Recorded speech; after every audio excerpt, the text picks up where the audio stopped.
Hello mga mare! For today's video ay gagawa tayo ng kimbab or gimbab. Namiss ka naman ito mga mare, kaya naman ay magagawa tayo at mag-DIY nga lang ako kung ano meron ako dito sa bahay or dito sa kusina. Gagamit nga lang ako dito mga mare ng hotdog, itlog, tapos ayan century tuna, tapos i-drain ko lang carrots at cucumber. Tapos ayan, bahagya kong pinanfry yung carrots, tapos ipiprito lang natin itong mga hotdogs. At kahit anong hotdog ng mga mare, pwede nga natin itong gamitin, depende sa brand na gusto natin. Tapos ayan mga mare, pinito ko lang ng bahagya. Pwede nga rin tayong gumamit dito mga mare ng luncheon meat. Depende na nga sa atin mga mare kung anong gusto nating ipalaman dito sa ating gimbab. Pagkatapos ko nga maluto yung mga hotdog mga mare, tapos ayan ngayon naman, piprito ko naman itong 3 piraso naman na itlog. Ayan, scramble lang natin itong mga mare ng very light. Tapos ayan mga mare, pagkatapos ko na maprito yung mga sangkap na kakailanganin ko, ayan, mahahanda naman natin yung kanin. Bagong saing itong kanin ko mga mare, at ito lang yung regular rice na aking gagamitin. Pwede rin tayo gumamit ito ng Japanese rice mga mare kung meron tayo available sa bahay. Tapos ayan, timpla na natin itong mga mare ng kaunting asin, sesame oil at suka.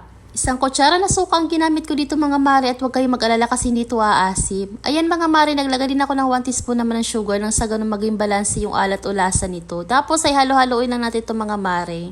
Ngayon naman mga mare, ihanda naman natin itong seaweed wrap roll kasi magbabalot na tayo. Tapos yung kanin mga mare, depende na sa atin kung gaano karami yung ating gagawin. Ito ay pangkain lang naman namin mga mare.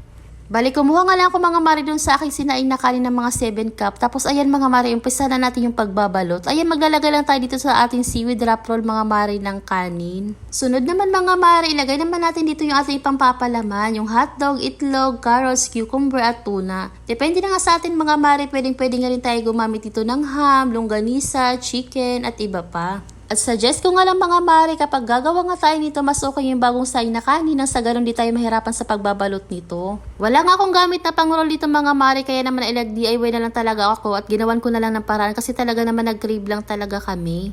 At ito na nga mga mare, matapos natin i-roll, dapat pinipress na natin ito ng ganyan. Nang sa ganun ay maging fit ito.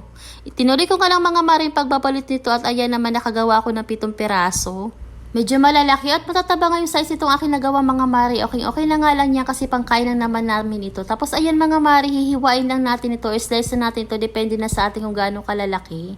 At kita nyo naman mga mare, itsura pa nga lang nito, talaga namang nakakatakam na. Nilagay ko nga ito dito mga mare sa tab. Pwede nga natin ito mga mare pambenta or pagkakitaan kung gusto nating kumita.